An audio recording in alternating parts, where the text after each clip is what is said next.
আসসালামু আলাইকুম everyone, hope you guys well. আজ আমি আর আমার বান্ধবী রোকেয়া বেরিয়েছিলাম একটু আমাদের কাজে, মানে দুজনেরই কেনাকাটা ছিল, এটা ওটা নেওয়ার ছিল, তো সেজন্যই একসাথে বেরিয়েছিলাম।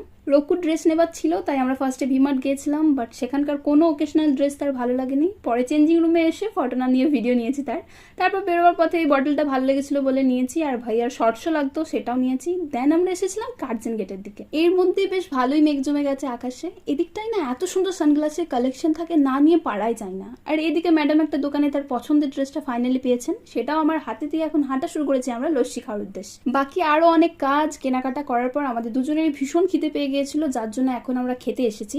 অনেকক্ষণ যাবত কি খাবো ডিসাইডই করতে পারছিলাম না, যেটা ক্লিপ রকু নিয়েছে। দেন আমরা অর্ডার করেছিলাম বাটার রুটি আর চিকেন মশলা। খাবার নিয়ে আলাদা করে কিচ্ছু বলার নেই, কারণ আমরা গিয়েছিলাম সিটুতে। বরাবরই ক্যান্টিনের খাবার বেশ ভালো থাকে, মানে আমাদের ভালো লাগে। আর এদিকে ওনার ভিডিও ক্লিপ নেওয়া হচ্ছে দেখে তিনি লজ্জায় প্লেটে ঘুমিয়ে যাবে ভাবছেন। ওকে, তো দেখা হচ্ছে নেক্সট কোনো ব্লগে। আল্লাহ হাফেজ।